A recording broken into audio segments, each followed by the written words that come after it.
ഒരു കാലത്ത് ശംസുൽ ഉലമയെ എതിർത്തവർ ആരോ അവരും അവരുടെ പിൻഗാമികളും ഇന്ന് സയ്യിദുൽ ഉലമയെ എതിർത്തുകൊണ്ടിരിക്കുന്നു എന്ന് നമ്മൾ കാണണം. അതുകൊണ്ട് അല്ലാഹു റബ്ബുൽ ഇസ്സത്ത് നമുക്ക് നൽകിയിട്ടുള്ള ഏറ്റവും വലിയ ഒരു വരദാനമാണ് സയ്യിദുൽ ഉലമ സയ്യിദ് മുഹമ്മദ് ജിഫ്രി മുത്തുക്കോയ തങ്ങൾ. അല്ലാഹു ദീർഘായുസ്സും ആഫിയത്തും നൽകി അനുഗ്രഹിക്കട്ടെ.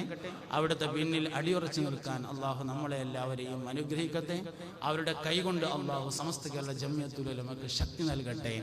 നമ്മൾ സാധാരണഗതിയിൽ കേരളക്കാരായ ആൾക്കാർ സിറാത്തുൽ മുസ്തഖീം എന്ന ശരിയായ പാതയ്ക്ക് എതിരെ നിൽക്കുന്ന കുറെ ആളുകൾ അനുഭവിക്കും. മുശ്രിക്കുകൾ അതിലുണ്ട്, ജൂതന്മാരുണ്ട്, ക്രിസ്ത്യാനികളുണ്ട്, മുനാഫിഖുണ്ട്. ഏറ്റവും മോശം ഇന്നൽ മുനാഫിഖീന ഫി ദർക്കിൽ അസ്ഫലി മിനൻ നാർ എന്നാണ്. ഒപ്പം നിൽക്കുകയും ചെയ്യും, എന്നാല് കുരുത്തക്കടൊക്കെ കാട്ടും ചെയ്യും. അങ്ങനത്താണ് ഈ മുനാഫിക്കുകാരാണ്. അങ്ങനെ പലതും ഉണ്ടാവും. മുനാഫിക്കീങ്ങളുടെ ഔദ്യോഗിക മുനാഫിക്കീങ്ങളല്ലാത്ത മുനാഫിക്ക് എന്ന് പറയാം. അവരുടെ നേതാവായിരുന്നു അബ്ദുല്ലാഹിബിൻ ഉബയ്യബിൻ സുലൂൽ പറഞ്ഞാട്. ഔദ്യോഗിക മുനാഫിക്കീങ്ങൾ അന്ന് രൂപപ്പെട്ടിട്ടില്ല എന്നാണ്. നാള് മുനാഫിക്കാണേനും അങ്ങനെ ഉണ്ടാവും. ഔദ്യോഗികം എല്ലാം എഴുതിയിട്ടിപ്പോ സാധനം അതല്ലാതെ ആവുമൊന്നുമില്ല. മുനാഫിക്കയുടെ നേതാവാണ്. ആയിഷ ബീവി റളിയല്ലാഹു അൻഹയെ കുറിച്ച് പെൺചൊല്ല് പറഞ്ഞു. അയാൾ മരണപ്പെട്ടപ്പോ നബി തങ്ങൾ എന്തായാലും വരൂലെന്ന് സഹാബത്ത് ഉറപ്പിച്ചിട്ട് വേഗം കുളിപ്പിച്ചങ്ങാണ്ട് ഫർള് വീടാൻ വേണ്ടി നിസ്കരിച്ചു. കാരണം 5 വക്തിനും പള്ളിക്ക് വരുന്ന ആളാണ്. അപ്പൊ പിന്നെ ഫർള് വീടാൻ വേണ്ടി നിസ്കരിച്ചേണ്ടി വരുമല്ലോ. അങ്ങനെ നിസ്കരിച്ചു. മറവിയാൻ വേണ്ടി ഖബർക്ക് ഇങ്ങനെ ഇറങ്ങിയപ്പോ മുത്തുനബി ഓടി വരുന്നത് കണ്ടു സല്ലല്ലാഹു അലൈഹി വസല്ലം. ഖബർക്ക് ഇറക്കാന്ന് കണ്ടേക്കിന് വേഗം ഖബർക്കണ്ട് ഇറങ്ങി നിന്നിട്ട് കാലിന്റെ തുടമ്മക്ക് മയ്യത്ത് വാങ്ങി വെച്ചിട്ട് തോളിലുണ്ടായിരുന്ന മുണ്ടെടുത്തിട്ടൊന്ന് പുതച്ചു കൊടുത്ത് ഖബറിൽ വെച്ച് മൂടലിലേക്ക് വെച്ച് മറവ് ചെയ്ത് പോകുമ്പോ മുഖറബുൽ അംലാക്ക് ജിബ്രീൽ അലൈഹിസ്സലാം വന്നിട്ട് ഒരായത്ത് ഓതി കൊടുത്തു. ഇൻ തസ്തഗ്ഫിർ ലഹും 70 മറത്തൻ ലൻ യഗ്ഫിറല്ലാഹു ലഹും. അയാൾക്ക് പൊറുക്കണം നിങ്ങൾ 70 വട്ടം പറഞ്ഞിട്ടും കാര്യമില്ല, ഞാൻ അയാൾക്ക് പൊറുക്കൂല എന്ന ആയത്തിറങ്ങി. അപ്പൊ ഏറ്റവും മോശപ്പെട്ട സ്വഭാവം എന്ന് പറയുന്നത് മുനാഫിഖിന്റെ സ്വഭാവമാണ്. ഇതൊക്കെ നമ്മൾ ജീവിതത്തിൽ കാണേണ്ടി വരുന്ന സിറാത്തുൽ മുസ്തഖീമിനെതിരെയുള്ള കാര്യങ്ങളാണ്. ജൂതന്മാര് ക്രിസ്ത്യാനികൾ ആദ്യമായി അള്ളാഹുവിന്റെ കലാമാകുന്ന വേദഗ്രന്ഥത്തെ തിരുത്തി. തൗറാത്തിലും ഇൻജീലിലും ആദ്യമായി തിരുത്തിയത് ഇബ്രാഹിം നബി അലൈഹിസ്സലാം ഇസ്മായിൽ നബിനെ അറക്കാൻ കൊണ്ടുപോയ ഭാഗമാണ് എന്നാണ്. ഈ സന്ദർഭത്തിൽ പറയാൻ ഏറ്റവും അനുയോജ്യമായ ഒരു വിഷയം കൂടിയാണത്. ഇബ്രാഹിം നബി അലൈഹിസ്സലാമിന്റെ ത്യാഗത്തെ അംഗീകരിക്കും. ഇബ്രാഹിം നബി അലൈഹിസ്സലാം മകൻ അറുക്കാൻ വേണ്ടി കൊണ്ടുപോയിന്നും പകരം സ്വർഗത്തിൽ നിന്ന് കൊണ്ടുവന്ന ആടിനെ അറുത്തു എന്നുള്ളത് പോലെ അംഗീകരിക്കും. തൗറാത്തിലും ഇൻജീലിലും ഈ സംഭവമുണ്ട്, ഖുർആനിലുണ്ട്. സബൂറിലില്ല. അതിന്റെ ഒരു കാരണം എന്താ വെച്ചാല് സബൂർ നമ്മൾ സാധാരണ എപ്പോഴും കേൾക്കുന്ന ഒരു കിതാബല്ല. സംഗതി അല്ലാഹു തആല 4 കിതാബ് ഇറക്കിയിട്ടുണ്ടെങ്കിലും തൗറാത്തും ഇൻജീലും ഖുർആനും എപ്പോഴും കേൾക്കും, സബൂർ കേൾക്കൂല. അതിന്റെ ഒരു കാരണം സബൂറില് വിധിവിലക്കുകളൊന്നുമില്ല, അതിൽ താരീഖുകളും ഇല്ല. പിന്നെ അതിലെന്താ ഉള്ളത്? അത് കുറച്ച് പാട്ടാണ്.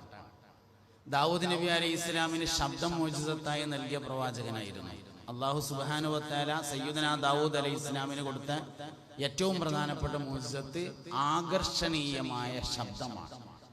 ദാവൂദ് നബി അലൈഹി ഇസ്ലാം വേദപാരായണം ആരംഭിച്ചാൽ പാറിക്കൊണ്ടിരിക്കുന്ന പറവകൾ പോലും നിൽക്കുമായിരുന്നു എന്നാണ്. അത്രയും പിടിച്ചു നിർത്തുന്ന ആകർഷണീയമായ ശബ്ദമാണ്.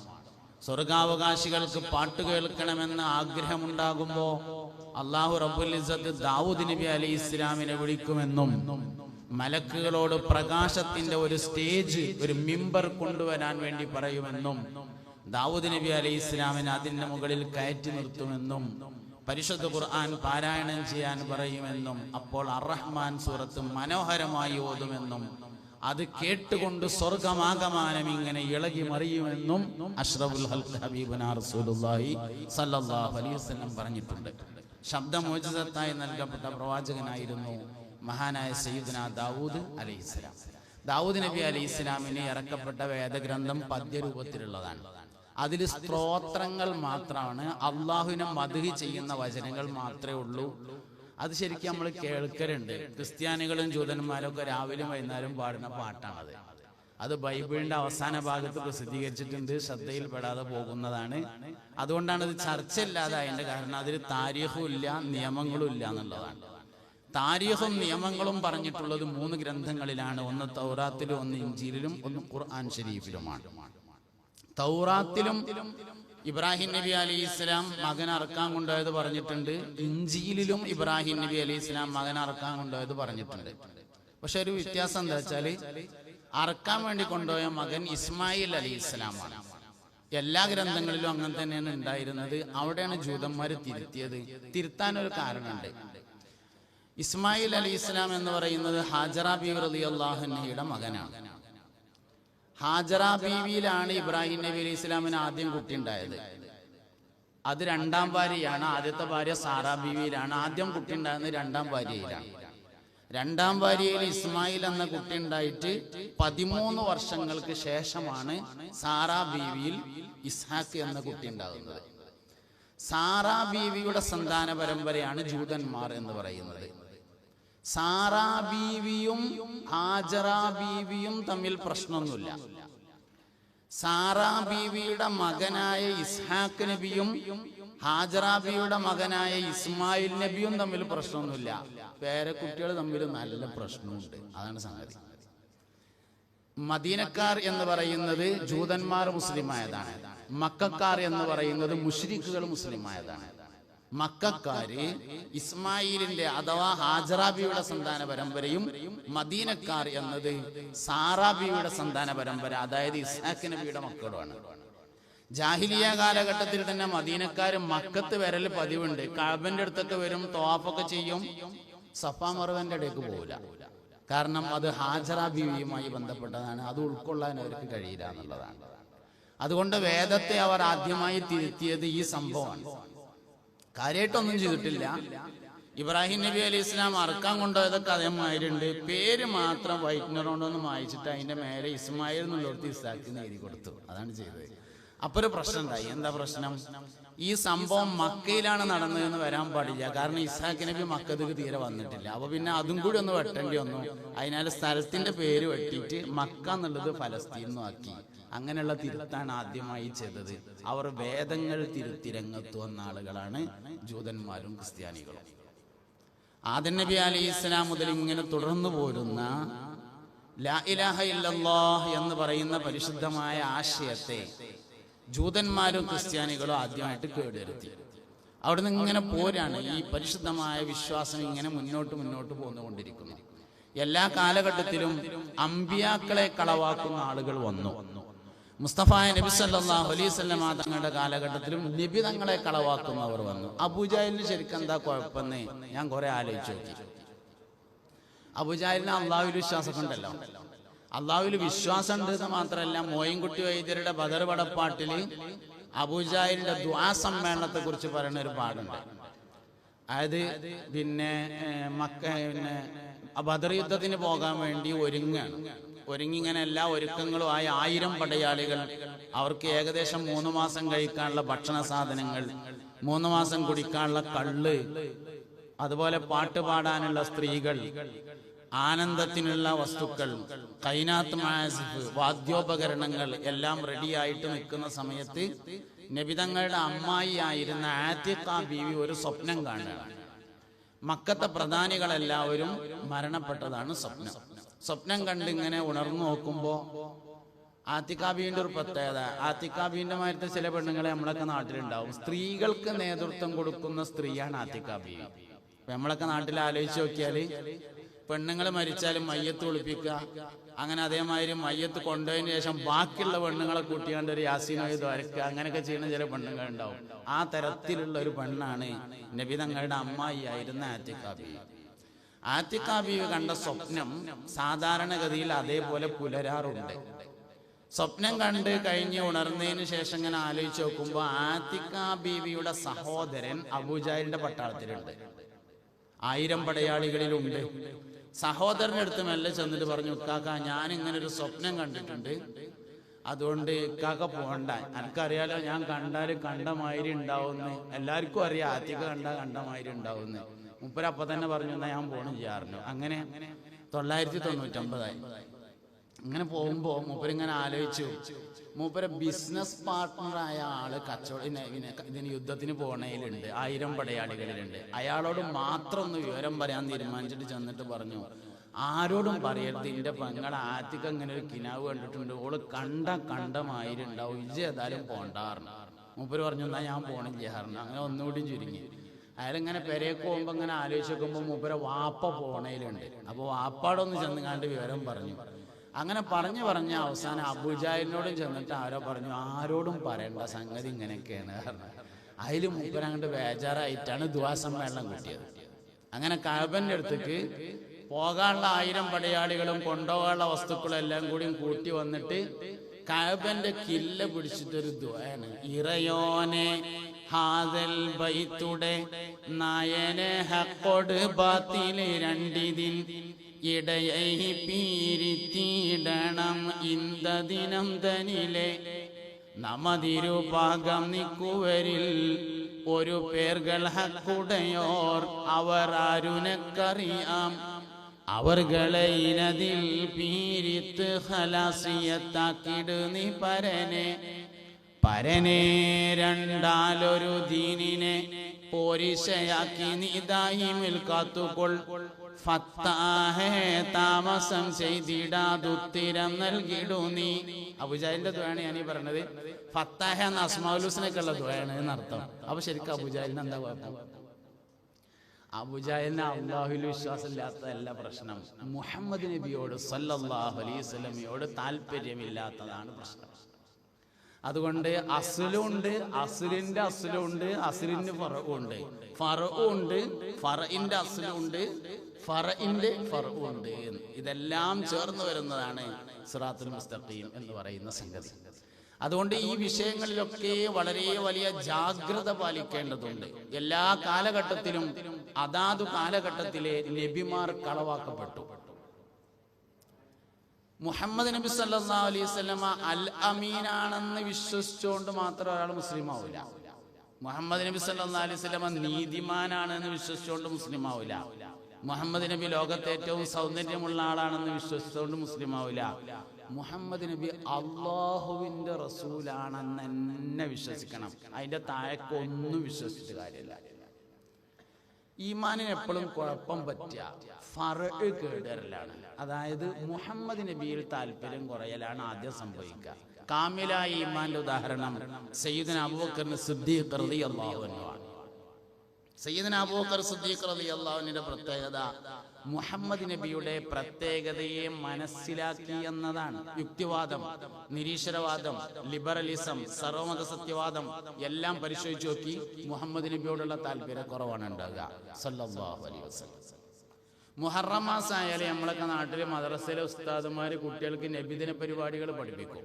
പാട്ടും പ്രസംഗവും കഥാപ്രസംഗവും സംഭാഷണവും അങ്ങനെയുള്ള പരിപാടികളൊക്കെ പഠിപ്പിച്ചു തുടങ്ങും. അതേ മുഹറം ആകുമ്പോൾ തന്നെ മുഹമ്മദ് അദ്ദേഹം സാധാരണ മനുഷ്യൻ തന്നെയാകുന്നു എന്ന പ്രഭാഷണം ആരംഭിക്കും. മുഹറം മാസം അങ്ങനെ ആവുന്നതോടുകൂടി കുട്ടികൾക്ക് നബിദിന പരിപാടികളൊക്കെ ഇങ്ങനെ പഠിപ്പിച്ചു തുടങ്ങണം. അതേ സമയത്ത് തന്നെ മൗലിദ് ശിർക്ക് തന്നെയാകുന്നു എന്ന് ഇലക്ട്രിക് പോസ്റ്റുമ കാണുകയും ചെയ്യാം. മുഹമ്മദ് നബിയോടുള്ള താല്പര്യക്കുറവ് സല്ലല്ലാഹു അലൈഹി വസല്ലം, അതാണ് ഈമാനിന്റെ നുക്സാനിയത്ത് എന്ന് പറഞ്ഞാൽ. അതുകൊണ്ട് ഈ വിഷയത്തെ വളരെ ഗൗരവത്തിൽ നമ്മൾ ഉൾക്കൊള്ളുകയും മനസ്സിലാക്കുകയൊക്കെ ചെയ്യേണ്ടതുണ്ട്. കാര്യങ്ങളെ ആളുകൾക്ക് നല്ല നിലയിൽ യുക്തിഭദ്രമായി പഠിപ്പിക്കണം. പണ്ടൊക്കെ എന്ന് പറഞ്ഞാൽ കണ്ണുരുട്ടിയ നേരായിരുന്നു. ഇനി കണ്ണുരുട്ടിയിട്ടൊന്നും കാര്യമില്ല, കൃത്യമായി പറഞ്ഞു കൊടുക്കേണ്ടി വരും. അസ്സലാമു അലൈക്കും എന്ന് സലാം പറയേണ്ടത് മുസ്ലിങ്ങളോടാണ്, വഅലൈക്കും അസ്സലാം എന്ന് മടക്കേണ്ടത് മുസ്ലിങ്ങളോടാണ്. എന്തുകൊണ്ട് എന്നത് യുക്തിഭദ്രമായി പറയാൻ കഴിഞ്ഞില്ലെങ്കിൽ തീർച്ചയായിട്ടും കാര്യം ഉണ്ടാവില്ല. എന്തുകൊണ്ട്? ഇസ്ലാമിലെ പ്രയോഗങ്ങളൊക്കെ സാങ്കേതിക പ്രയോഗങ്ങളാണ്, ഭാഷാർത്ഥത്തിലുള്ള പ്രയോഗമല്ല. സ്വലാത്ത് എന്ന് പറഞ്ഞാൽ എന്താ? നമ്മളിങ്ങനെ റെയിൽവേ സ്റ്റേഷനിലല്ല, പിന്നെ എയർപോർട്ടിലൊക്കെ ചെന്നാൽ പ്രയർ ഹാൾ എന്ന് എഴുതിയിട്ടുണ്ടാവും. ദ്വാരക്കണ സ്ഥലം പ്രയർ. സ്വലാത്ത് എന്നതിന്റെ ഇംഗ്ലീഷാണ് പ്രയർ. പ്രയർ എന്ന് പറഞ്ഞാൽ ദ്വാരക്കണല്ല. പ്രയർ ഹാൾ എന്ന് എഴുതിച്ചാൽ ദ്വാരക്കണ സ്ഥലം എന്നല്ല, നിക്കരിച്ച സ്ഥലം എന്നാ. നിക്കാരെന്ന് പറഞ്ഞാൽ എന്താ? നീയത്തോടുകൂടി തക്ബീറത്തുൽ ഇഹ്റാം കൊണ്ട് തുടങ്ങി സലാം കൊണ്ട് അവസാനിക്കുന്ന ചില പ്രത്യേക വാക്കുകൾക്കും പ്രവൃത്തികൾക്കുമാണ് നിസ്കാരം എന്ന് പറയുന്നത്. ഇങ്ങനെ ഓരോ സാധനങ്ങൾ എടുത്തു നോക്കാണ്. സക്കാത്ത് എന്ന് പറഞ്ഞാൽ എന്താ? റമദാൻ എന്ന് പറഞ്ഞാൽ എന്താ? സൗം എന്ന് പറഞ്ഞാൽ പിടിച്ചിക്കാനാണ്. ബസ് കയറിങ്ങാണ്ട് കമ്പി മുടിച്ചാണ്ട് ഇങ്ങനെ നിന്നാ നോമ്പാവും ആവൂലല്ലോ. പ്രഭാതം മുതൽ പ്രദോഷം വരെ നീയത്തോടുകൂടി നോമ്പ് മുറിയുന്ന കാര്യങ്ങളെ തൊട്ട് പിടിച്ചു നിൽക്കുന്നതിന് സാങ്കേതികമായി പറയുന്ന ഒരു വാക്കാണ് സൗം എന്നത്. വഹാബികളും ജമാഅത്തുകാര് തബ്ലീഗുകാര് ഇവർക്കൊക്കെ പറ്റിയുള്ള പ്രശ്നം സാങ്കേതിക ഡിക്ഷണറി ഓപ്പറേറ്റ് ചെയ്തില്ല എന്നതാണ്. സുന്നത്ത് ജമാഅത്ത് പഠിപ്പിക്കണമെന്നും പഠിക്കണമെന്നും ആരെങ്കിലും ആഗ്രഹിക്കുന്നുണ്ടെങ്കിൽ ആദ്യമായി ചെയ്യേണ്ടത് സാങ്കേതിക ഡിക്ഷണറി ഓപ്പറേറ്റ് ചെയ്യണം. സാങ്കേതിക ഡിക്ഷണറി ഓപ്പറേറ്റ് ചെയ്യുക എന്ന് പറഞ്ഞാൽ ഒരു ചോദ്യം നമ്മൾ കേട്ട് കഴിഞ്ഞാൽ ആ ചോദ്യത്തിൽ എത്ര സാങ്കേതിക പദങ്ങൾ ഉണ്ടെന്ന് ആദ്യം പരിശോധിക്കണം. ഇപ്പോൾ ഉദാഹരണമായിട്ട് പറയാം, ഖുതുബ എന്ന് പറഞ്ഞാൽ പ്രസംഗമല്ലേ, പ്രസംഗം എന്ന് പറഞ്ഞാൽ തിരിയേണ്ടതല്ലേ, തിരിയണമെങ്കിൽ മലയാളത്തിലാവണ്ടേ എന്ന് ചോദിച്ചു വിചാരിക്കാം. ഇതിൽ എത്ര സാങ്കേതിക പദം ഉണ്ട് നോക്കണം. ഒന്ന്, ഖുതുബ എന്നതൊരു സാങ്കേതിക പദം. രണ്ട്, പ്രസംഗം എന്നതൊരു സാങ്കേതിക പദം. രണ്ട് സാങ്കേതിക പദങ്ങൾ അതിലുണ്ട്. ഇതാദ്യമായിട്ട് എന്താണെന്ന് മനസ്സിലാവണം. ഇതിൽപ്പെട്ടതാണ് ഇബാദത്ത് എന്ന് പറഞ്ഞാൽ എന്താണെന്ന് മനസ്സിലാവണം. ഇങ്ങനെ സാങ്കേതിക പദങ്ങൾ ഓപ്പറേറ്റ് ചെയ്തെങ്കിൽ മാത്രമാണ് നമുക്കൊരു വിഷയത്തിന് മറുപടി പറയാൻ കഴിയുള്ളൂ. ഇപ്പോ ഞാൻ ഇപ്പോൾ അടുത്ത് എന്ത് കേട്ട്, സദഖത്തുൽ ഉസ്താദ്, അള്ളാഹുവിന്റെ ദർജ ഉയർത്തി കൊടുക്കട്ടെ, സദഖത്തുൽ ഉസ്താദ് ഒരിക്കലും 1000 ചോദ്യങ്ങളും അവയുടെ ഉത്തരവുമുള്ള ഒരു പുസ്തകം എഴുതിത്തരാം. 1000 ചോദ്യം അതിന്റെ ഉത്തരം. എന്നിട്ട് സംശയമില്ല നമുക്ക് കാണിച്ചു കൊടുത്ത്, ഈ പുസ്തകം ഞാൻ പ്രസിദ്ധീകരിക്കാൻ വേണ്ടി പോവാണ്, അള്ളാഹുവിന്റെ ദർജ ഉയർത്തട്ടെ, ഇത് ഞാൻ പ്രസിദ്ധീകരിക്കാൻ ഉദ്ദേശിക്കുന്നത്, ഇതൊന്ന് നോക്കി തരുമെന്ന് പറഞ്ഞപ്പോൾ ഇങ്ങനെ മൊത്തം നോക്കിയിട്ട് സംശയമില്ലമ്മ തിരിച്ചു കൊടുത്തവ പറഞ്ഞത്രേ, ചോദ്യം ഒഴിവാക്കിയിട്ട് ഉത്തരം മാത്രം പ്രസിദ്ധീകരിച്ചാൽ മതി. അപ്പൊ മഹാനവർ ചോദിച്ചു, എന്തേത് ചോദ്യത്തിന് എന്താ കുഴപ്പമെന്ന് ചോദിച്ചപ്പോൾ പറഞ്ഞു, ഈ ചോദ്യം ഉത്തരം ഒരാൾ വായിച്ചു, ചോദ്യം അയാൾക്ക് മനസ്സിലാവുകയും ഉത്തരം അയാൾക്ക് മനസ്സിലാകാതിരിക്കുകയും ചെയ്താൽ മുബ്തദിയാവും. അതുകൊണ്ട് ചോദ്യം വേണ്ട, ഉത്തരം മാത്രം. സത്യത്തിൽ ഇന്ന് മുജാഹിദ് ജമാഅത്തിനൊക്കെ നമ്മൾ പരിശോധിച്ചാൽ ഓർക്ക് ചോദ്യം മനസ്സിലായതാണുള്ള പ്രശ്നം. ഉത്തരം മനസ്സിലാവൂല്ല, ഓലയും ശ്രമിക്കൂല്ല. എന്തെങ്കിലും ചോദ്യം ചോദിച്ച് നമ്മളതിന്റെ ഉത്തരം പറയാൻ ശ്രമിക്കുമ്പോഴേക്കും ഓല അടുത്ത ചോദ്യം ചോദിക്കും എന്നുള്ളതാണ്. ഓർക്ക് ചോദ്യം മനസ്സിലായി എന്നുള്ളതാണുള്ള സംഗതി പ്രശ്നം പറ്റിയത്. ഉത്തരം മനസ്സിലായതില്ല, ഉത്തരം മനസ്സിലാക്കാൻ അവരോട് ശ്രമിക്കുന്നുമില്ല എന്നതാണ് അവർക്ക് പറ്റിയിട്ടുള്ള വലിയൊരു പ്രശ്നം. അതുകൊണ്ട് ഓരോരുത്തർ കുറെ ചോദ്യമാണ് ഉണ്ടാകുക. അപ്പൊ നമ്മൾ എന്ത് ചെയ്യേണ്ടി വരും? ആദ്യം തന്നെ ആ ചോദ്യം ഞമ്മക്ക് മനസ്സിലായിട്ടുണ്ടോ നോക്കണം. അത് മനസ്സിലായിട്ടുണ്ടോ എന്ന് വ്യക്തമാകണമെങ്കിൽ ആ ചോദ്യത്തിൽ പറഞ്ഞിട്ടുള്ള സാങ്കേതിക പദങ്ങൾ എന്തൊക്കെയാണ് എന്നത് ഓപ്പറേറ്റ് ചെയ്യണം. അങ്ങനെ സലാം പറയൽ അസ്സലാമു അലൈക്കും എന്ന് മുസ്ലിങ്ങളോട് മാത്രമേ പറയാൻ പാടുള്ളൂ. എന്തുകൊണ്ട് എന്ന് ചോദിച്ചാൽ അതിലെ അസ്സലാമു എന്ന സലാം എന്നാൽ എന്താണ് എന്നതിന്റെ അത് എന്തിനുള്ള പ്രയോഗമാണ്, അതുകൊണ്ട് എന്താണ് ഉദ്ദേശം എന്നതാണ് ആദ്യം പരിശോധിക്കേണ്ടത്. അസ്സലാം എന്ന് പറഞ്ഞാൽ അത് വാക്കർത്ഥം രക്ഷ തന്നെയാണ്, അതിൽ കുഴപ്പമൊന്നുമില്ല. ഇസ്ലാമിലെ ഒരു പ്രയോഗം വാക്കർത്ഥത്തിലല്ലുള്ളത്. സ്വലാത്ത്, സക്കാത്ത്, സൗമ് തുടങ്ങിയ എല്ലാ, ഖുർആൻ തുടങ്ങിയ എല്ലാ സാധനങ്ങളും നമ്മൾ പരിശോധിച്ചാലും ഒന്നും വാക്കർത്ഥത്തിലല്ല, എല്ലാം അതിനാണ് ഇസ്തിലാഹി എന്ന് നമ്മൾ പറയുന്നത്. എല്ലാ വാക്കുകളും ഇസ്തിലാഹിയായ പ്രയോഗമാണ്. അങ്ങനെയാണെങ്കിൽ അസ്സലാം എന്നതിന്റെ ഇസ്തിലാഹ് എന്താണ്, എന്തിനാണ് ആ സംഗതി പ്രയോഗിക്കുന്നത് എന്നത് പരിശോധിക്കണം. അസ്സലാം എന്ന് പറഞ്ഞാല് നിലവിലുള്ള ഈമാനിൽ നിത്യമാവുകയും അതേ ഈമാനിൽ മരണപ്പെടുകയും ദാറുസ്സലാമിൽ എത്തിച്ചേരുകയും ചെയ്യുന്നതിന്, ദാറുസ്സലാം എന്ന് പറയുന്നത് സ്വർഗം, ദാറുസ്സലാമിൽ എത്തിച്ചേരുകയും ചെയ്യുന്നതിനാണ് അസ്സലാം എന്ന് പറയുന്നത്. നിലവിലുള്ള ഈമാനിൽ വിശ്വാസത്തിൽ സ്ഥിരമാകട്ടെ എന്നത് നിലവിൽ ഈമാനുള്ളവർക്ക് മാത്രമേ ഫിറ്റാവുള്ളൂ എന്നതുകൊണ്ടാണ് മുസ്ലിമിനോട് മാത്രം പറയാൻ പറ്റുള്ളൂ എന്ന് പറഞ്ഞിട്ടുള്ളതിന്റെ കാരണം. ഈ സാങ്കേതിക ഡിക്ഷണറി ഓപ്പറേറ്റ് ചെയ്യാൻ നമ്മൾ പഠിക്കാതെ സുന്നത്ത് ജമാഅത്ത് പഠിപ്പിക്കാൻ കഴിയൂല. അതുകൊണ്ട് ഈ സാധനങ്ങൾ ചോദ്യത്തിൽ ഒരുപാട് സാങ്കേതിക പ്രയോഗങ്ങൾ ഉണ്ടായിരിക്കും. ഈ സാങ്കേതിക പ്രയോഗങ്ങൾ എന്താണ് എന്നതിനെ കുറിച്ച് ഇത് നമ്മളിങ്ങനെ മനസ്സിലാക്കി കൊടുത്താൽ അത് ശരി തന്നെയാണെന്ന് ആരും പറയും. ഇതിങ്ങനെ മനസ്സിലാക്കി കൊടുത്താൽ അത് ശരി തന്നെയാണ്, ഇതിന്റെ അർത്ഥം എങ്ങനെയെന്ന് മനസ്സിലാക്കിയില്ല എന്നുള്ളതാണ്. നമ്മളും അതിന്റെ ഭാഷാർത്ഥം പറഞ്ഞങ്ങാണ്ട് പെട്ടതാണ്. എന്നാൽ ഈ വിഷയത്തിൽ വഹാബികളും അതുപോലെ മുജാഹിദുകൾ, ജമാഅത്തുകാരൊക്കെ അബദ്ധം സംഭവിച്ചു. നമ്മളെങ്കിലും ഓരോ വിഷയത്തിന്റെയും അവർ ഇബാദത്തിനെ പരിഭാഷപ്പെടുത്തി, അതല്ല പറ്റിയ കുഴപ്പം. ദുആഇനെ പരിഭാഷപ്പെടുത്തി, എല്ലാ സാധനവും അതേമാതിരി പരിഭാഷപ്പെടുത്തി. അതിന്റെ ഇസ്തിലാഹിനെ പറയുന്നതിന് പകരം ഭാഷാർത്ഥത്തെ പറഞ്ഞതാണ് പ്രശ്നം. ഇവിടെയും അതേ പ്രശ്നമാണുള്ളത്. അതുകൊണ്ട് വിഷയങ്ങളെ കൃത്യമായി മനസ്സിലാക്കുകയും മനസ്സിലാക്കി കൊടുക്കാൻ കഴിയുകയും ചെയ്യണം. ഇവിടൊക്കെ പ്രാധാന്യമർഹിക്കുന്ന ഒരു കാര്യമുണ്ട്. വിശ്വാസം ഉറക്കണമെങ്കിൽ വിശ്വാസത്തിന്റെ പിന്നിലെ താരീഖ് ഉറക്കണം, എന്നാലേ ഉറക്കുള്ളൂ. ഞാൻ ഈ പറയുന്നത് നിങ്ങളൊന്ന് മനസ്സിലാക്കിയിരുന്നെങ്കിൽ എന്ന് ആഗ്രഹിക്കുന്നുണ്ട്. നമ്മൾ പിന്നെ ഒരു വിഷയം മനസ്സിലൊരു കാര്യം കൽബിൽ ഉറക്കണമെങ്കിൽ ആ വിഷയത്തിന്റെ പിന്നിലെ താരീഖ് ഉറക്കണം, എന്നാലേ ഉറക്കുള്ളൂ.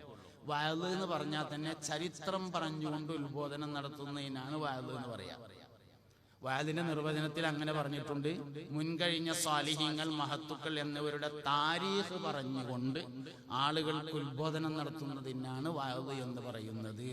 ഒരു വിഷയം നമ്മുടെ കൽബിൽ ഉറക്കണമെങ്കിൽ അതിന്റെ പിന്നിലെ താരീഖ് ഉറക്കണം. വെള്ളിയാഴ്ചയുടെ പ്രത്യേകത എന്താണെന്ന് മുത്തുനബി സല്ലല്ലാഹു അലൈഹി വസല്ലമയോട് ചോദിച്ചപ്പോൾ പറഞ്ഞു, അന്ന് ആദം നബി അലൈഹി ഇസ്ലാമിനെ പടച്ച ദിവസമാണ്. അപ്പുറച്ചു. തിങ്കളാഴ്ചയുടെ പ്രത്യേകത എന്താണ് എന്ന് ചോദിച്ചാൽ പറഞ്ഞു, ഫീഹി ഉലിത്തു, അന്ന് ഞാൻ ജനിച്ച ദിവസമാകുന്നു. ഒരു സംഗതി ഉറക്കുക, അതിന്റെ പിന്നിലെ താരീഖ് ഉറക്കുമ്പോഴാണ്. ഉദ്ഹിയ്യ തന്നെ എടുത്തോളി ഉദാഹരണം. നമ്മളൊക്കെ നാടുകളിൽ പോത്തിനറക്കലുണ്ട്. പോത്തിനറക്കുക എന്ന് പറഞ്ഞാല് പിന്നെ 4 കാര്യങ്ങളാണ് പോത്തിനറക്കാൻ വേണ്ടത്. ഒന്ന്, നല്ലൊരു പോത്തും കുട്ടി വേണം, പിന്നെ നല്ല മൂർച്ചുള്ളൊരു കത്തി വേണം, പിന്നെ അറക്കാൻ പറ്റുന്നൊരു മല്ലാക്ക വേണം, പിന്നെ പിടിച്ചു തരാൻ പറ്റിയ നല്ല മുടുക്കുള്ള 4 ആൾക്കാരും വേണം. 4നാണ് പോത്തിനറക്കാൻ വേണ്ടത്. ഇതേ 4 സാധനമാണ് ഉദഹിയ്യത്തിന് അറക്കാനും വേണ്ടത്. നല്ല ഉദഹിയ്യത്തിന് പറ്റുന്ന ഒരു മൃഗം വേണം, പിന്നെ നല്ല മൂർച്ചുള്ള ഒരു കത്തി വേണം, അറക്കാൻ പറ്റിയ ഒരാൾ വേണം, പിടിച്ചു തരാൻ പറ്റിയ ആൾക്കാരും വേണം. രണ്ടിനും ഒന്ന് തന്നെയാണ്. വെള്ളിയാഴ്ചത്തെ പോത്തിനറവും ഉദഹിയ്യത്തിന്റെ അറവിനും വേണ്ട സാധനങ്ങൾ ഒന്നാണ്. രണ്ടും തമ്മിൽ വേർതിരിയുന്നത് എവിടെയാണ്?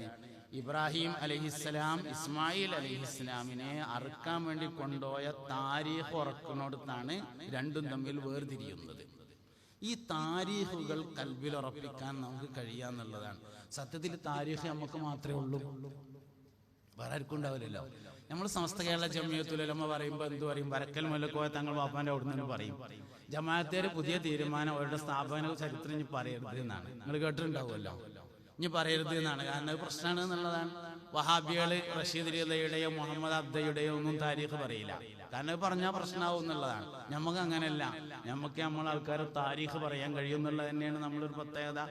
സുന്നത്തി ജമാഅത്തിന്റെ ആളുകളൊക്കെ പരിശോധിച്ച് നോക്കിയാൽ നമുക്ക് നമ്മുടെ എല്ലാ മുൻകഴിഞ്ഞ ആളുകളുടെയും കണ്ണിത്തുസ്താനൊക്കെ പറയുകയാണെങ്കിൽ നമുക്ക് എത്രങ്ങാനും പറയാണ്ട്. ശംസുൽ ഉലമാ റഹിമഹുല്ലയെ പറയുമ്പോൾ നമുക്ക് എത്രങ്ങാനും പറയാണ്ട്. അത് പറയാനായിട്ട് നമ്മൾ ഒരു ദിവസം പരിപാടി തന്നെ നടത്തും.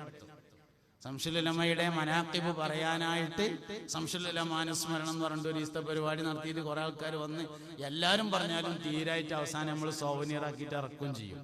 മറ്റവർക്ക് ഇല്ല എന്നുള്ളത് തന്നെയാണ്. അപ്പൊ നമ്മൾ മറ്റുള്ളവരിൽ നിന്ന് വേർതിരിയുന്നത് ഈ താരീഖിലാണ് എന്ന് മനസ്സിലാക്കണം.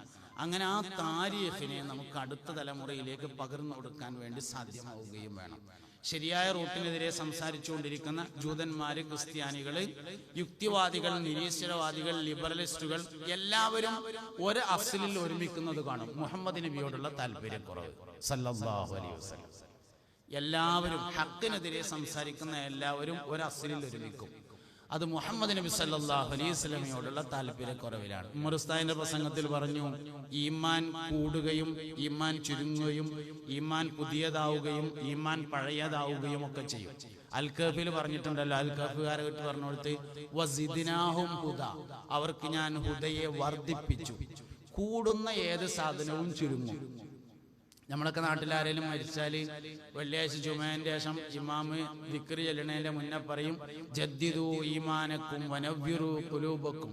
ജദീദാകുന്ന ഏത് സാധനവും ഖദീമാവും. അപ്പോൾ ഈമാൻ പഴയതാകും, ഈമാൻ പുതിയതാകും, ഈമാൻ കൂടും, ഈമാൻ കുറയും. എപ്പോഴാ പുതിയതാകുക, എപ്പോഴാ പഴയതാകുക, എപ്പോഴാ കൂടുക, എപ്പോഴാ കുറയുക? മുഹമ്മദ് നബിയോടുള്ള സല്ലല്ലാഹു അലൈഹി വസല്ലമയോടുള്ള താല്പര്യത്തിനനുസരിച്ചാണ് ഈമാൻ പുതിയതാകുന്നതും ഈമാൻ വർദ്ധിക്കുന്നതും ഈമാൻ കൂടി വരുന്നതും അല്ല. അതുകൊണ്ട് നമ്മുടെ ഉമ്മത്തിന് മുസ്തഫ നബി സല്ലല്ലാഹു അലൈഹി വസല്ലമയോടുള്ള താല്പര്യത്തെ പകർന്നു കൊടുക്കാൻ നമുക്ക് സാധ്യമാവണം. അവിടെയാണ് യഥാർത്ഥത്തിൽ ഈമാൻ സ്ഥിരപ്പെടുന്നത് എന്ന് മനസ്സിലാക്കുക. എല്ലാവരും വ്യത്യസ്തമായി വരുന്നത് അവിടെയാണ്. കുറച്ച് പിന്നെ 3 ആൾക്കാർ ഒരു ദിവസം ഇങ്ങനെ നല്ല തുണിങ്കുപ്പായൊക്കെ എടുത്തിട്ട്, കുറച്ച് നീളമുള്ള തുണിങ്കുപ്പായൊക്കെ ഇട്ടിട്ട് തൊപ്പിയൊക്കെ ഇട്ടിട്ട് പെരേക്ക് വന്നു. ഒരു പിന്നെ ദൂരസ്കാരം കഴിഞ്ഞിട്ട് അവ വന്നിട്ട് അസ്സലാമു അലൈക്കും എന്ന് പറഞ്ഞു. വലൈക്കും അസ്സലാം എന്ന് പറഞ്ഞു. ഞങ്ങളൊരു നസീഹത്ത് ചെയ്യാൻ വേണ്ടി വന്നതാണ് പറഞ്ഞു. മനസ്സിലായിട്ടുണ്ടാവും, കുറച്ച് നീളമുള്ള കുപ്പായൊക്കെ ഇട്ടിട്ട് അങ്ങനെ വന്നുകൊണ്ട്. അപ്പം എന്നാൽ ആയിക്കോട്ടെ പറഞ്ഞു. ഞാൻ ഇങ്ങനെ നസീഹത്ത് കേൾക്കാതിരിക്കുമ്പോൾ അങ്ങനെ നല്ലവർക്ക് ഇരുന്നൊടുത്ത്, അപ്പോൾ ഇതിലെന്തോ ഒരു പന്തികേടുണ്ട് എന്ന് തോന്നിയപ്പോൾ പറഞ്ഞു, അല്ല ഞങ്ങൾ നിങ്ങളുടെ അടുത്ത് നിന്ന് ഒരു നസീഹത്ത് ഇങ്ങോട്ട് കേൾക്കാൻ വേണ്ടി വന്നതാണ്. എന്നാ പിന്നെ അങ്ങനെ ആയിക്കോട്ടെ പറഞ്ഞു. പിന്നെ ഏതായാലും കിട്ടിയ ചാൻസ് അല്ലേ എന്ന നിലയിൽ ഞാൻ പറഞ്ഞു മുത്തുനബിനെ നല്ലോണം സ്നേഹിക്കണം എന്ന് പറഞ്ഞു. അപ്പോൾ അവർ പറഞ്ഞു അത് വേണ്ട തന്നെ, നല്ല നസീഹത്തായി, എന്നാൽ പിന്നെ പോവുക എന്ന് പറഞ്ഞാണ്ട് പോകാൻ വേണ്ടി ചോദിച്ചപ്പോൾ ഞാൻ വീണ്ടും പറഞ്ഞു മുത്തുനബിനെ സല്ലല്ലാഹു അലൈഹി വസല്ലമയെ നല്ലോണം സ്നേഹിക്കണം എന്ന് വീണ്ടും പറഞ്ഞു. അത് വേണ്ട തന്നെയാണ് പറഞ്ഞു. അപ്പോൾ ഞാനൊരു ചോദ്യം ചോദിച്ചു, അല്ല നിങ്ങൾക്ക് നബിമാര് തെറ്റ് ചെയ്യുമെന്ന അഭിപ്രായം ഉണ്ടോ എന്ന് ചോദിച്ചു. അപ്പോൾ അതിലൊരാൾ പറഞ്ഞു അത് ചെയ്യും, ഓരോ മനുഷ്യന്മാരനല്ലേ, ഓര് ചെയ്യുമല്ലോ പറഞ്ഞു. ഞമ്മളെ നബിയോ എന്ന് ചോദിച്ചു. ഞമ്മളെ നബിയും ചെയ്യും എന്ന് പറഞ്ഞു. നിങ്ങൾ ഒന്ന് പറഞ്ഞാണ് പറഞ്ഞപ്പോൾ അതിലൊരാൾ ഒന്ന് എന്ന് പറഞ്ഞപ്പോൾ ഞാൻ പറഞ്ഞു നിൽക്കട്ടെ, നിങ്ങൾക്ക് ഒന്ന് എണ്ണാൻ കിട്ടിയില്ല, എനിക്കതും കിട്ടൂല. തെറ്റുള്ള എണ്ണ മുത്തുനബിന്റെ സല്ലല്ലാഹു അലൈഹി വസല്ലമയുടെ തെറ്റ് നീ പറയണ്ടല്ലോ, എണ്ണിയാ മതിയല്ലോ. ഒന്ന് എണ്ണിയില്ലേ, നിങ്ങൾക്ക് ഒന്ന് എണ്ണാൻ കിട്ടിയല്ലോ, എനിക്കതും കിട്ടൂല. ഞാനും നിങ്ങളും വ്യത്യാസപ്പെടുന്നത് ഈ കാര്യത്തിൽ തന്നെയാണ് എന്ന് പറഞ്ഞു. യഥാർത്ഥത്തിൽ ബിദ്അത്തിന്റെ കസ്ല് മുഹമ്മദ് നബിയോടുള്ള താല്പര്യക്കുറവാണ് സല്ലല്ലാഹു അലൈഹി വസല്ലം. അഹ്ലുസുന്നത്തി വൽ ജമാഅ വ്യത്യാസപ്പെടുന്നതും അവിടെയാണ് എന്ന് നമ്മൾ മനസ്സിലാക്കണം. എന്നാൽ ഈ വ്യത്യാസങ്ങളൊന്നും നമ്മൾ ഇതേമാതിരി പറഞ്ഞു കൊടുത്തിട്ട് കാര്യമില്ല. നമ്മളൊരു ജമാഅത്തേരനെ കണ്ടു, പിന്നെ പള്ളിയൊക്കെ നിൽക്കാൻ വേണ്ടി വന്നൊരു ജമാഅത്തേരം. അപ്പൊ നമ്മൾ അനക്ക് നബിനോട് താല്പര്യമില്ലാത്തതാണുള്ള കുഴപ്പമെന്ന് പറഞ്ഞാൽ ഓൻ സമ്മതിക്കൊന്നുമില്ല. കുഴപ്പം എന്താന്ന് വൈദ്യനാണ് അറിയേണ്ടത്, അല്ലാതെ രോഗിക്കല്ല. ഡോക്ടർക്ക് അറിയണം എന്താ ഓന്റെ കുഴപ്പം. മുഹമ്മദ് നബി സല്ലല്ലാഹു അലൈഹി വസല്ലമ ഖൽബിക്കണ്ട് കയറിയാല് ശൂന്യല്ലാതെ ആകാൻ കഴിയൂല എന്നുള്ളതാണ്. അതുകൊണ്ട് അത് ഖൽബിലേക്ക് കയറ്റി കൊടുക്കാൻ നമുക്ക് സാധിച്ചിരിക്കണം. വരും കാലഘട്ടങ്ങളിൽ ഉണ്ടായേക്കാവുന്ന എല്ലാ സംശയങ്ങളും നബിതങ്ങളിലേക്കാണ് മടങ്ങുക സല്ലല്ലാഹു അലൈഹി വസല്ലം. ഇങ്ങനെ പറഞ്ഞാലാണ് അത് വേഗം മനസ്സിലാകുക. ഫളായിലുകൾ മുഴുവനും നബി സല്ലല്ലാഹു അലൈഹി വസല്ലമയിലേക്ക് മടങ്ങും. അതിനാൽ ആക്ഷേപങ്ങൾ മുഴുവനും നബിയിലേക്ക് മടങ്ങും. എല്ലാ ഫളായിലും നബിയുമായി ബന്ധപ്പെട്ടതാണ്. വെള്ളിയാഴ്ചക്ക് പ്രത്യേകത ഉണ്ട്, എന്തേ? മുഹമ്മദ് നബിക്ക് പ്രത്യേകത ഉണ്ട് സല്ലല്ലാഹു അലൈഹി വസല്ലം. തിങ്കളാഴ്ചക്ക് പ്രത്യേകത ഉണ്ട്, എന്തേ? മുഹമ്മദ് നബിക്ക് പ്രത്യേകത ഉണ്ട്. റമളാൻ മാസത്തിന് പ്രത്യേകത ഉണ്ട്. റമളാൻ മാസം നൂഹ് നബിക്കുണ്ടല്ലോ. മുഹറം, സഫർ, റബീഉൽ അവ്വൽ, റബീഉൽ ആഖിർ ആദം നബി മുതലുള്ളതാണ്. മുഹറം മാസം നൂഹ് നബിക്കുണ്ട്. മുഹറം മാസത്തിന്റെ റമളാൻ മാസം നൂഹ് നബിക്കുണ്ട്. റമളാൻ മാസത്തിന്റെ ഫളായില് നമുക്ക് മാത്രമുള്ളതാണ്. റമളാൻ മാസത്തിന്റെ പ്രത്യേകത ആ മാസത്തിൽ ഖുർആൻ ഇറങ്ങി എന്നുള്ളതല്ലേ.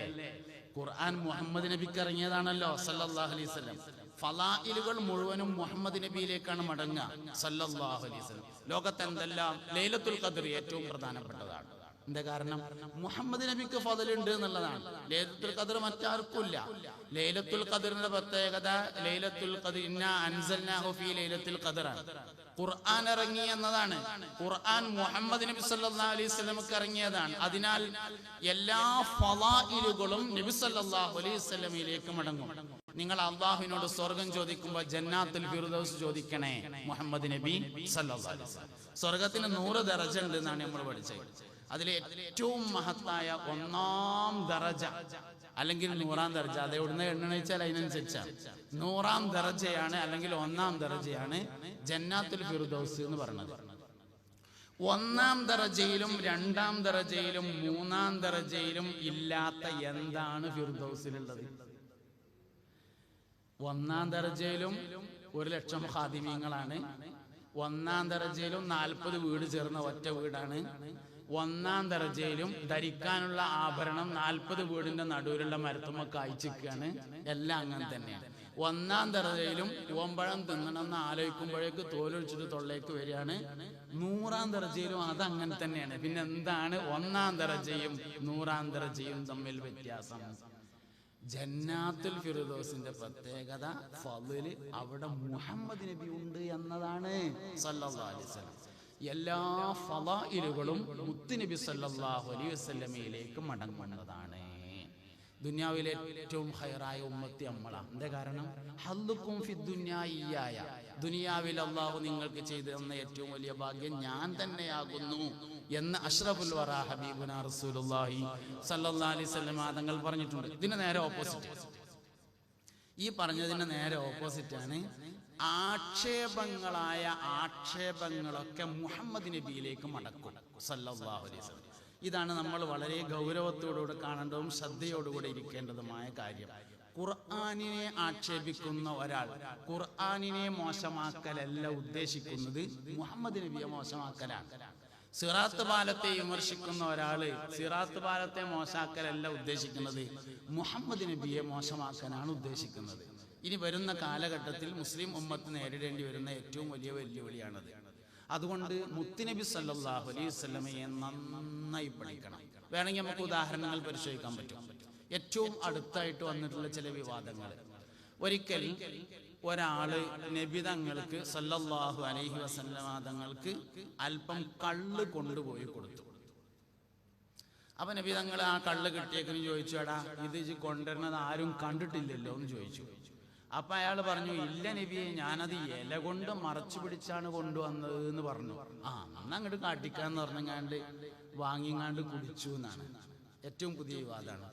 ഇതിങ്ങനെ കേൾക്കുമ്പോ നമുക്ക് എന്താ തോന്നാ, അടച്ചവനെ എന്തെങ്കിലും ഉണ്ടായോന്നാവോ അല്ലാ അന്നത്തെ കാലത്ത് എന്ന് തോന്നിയാൽ ഈമാന്റെ അഡ്രസ്സും ഫോൺ നമ്പറും വാട്സപ്പ് നമ്പറും ഇമെയിൽ ഐഡി ഒക്കെ അപ്പൊ പോയിട്ടുണ്ടാവും.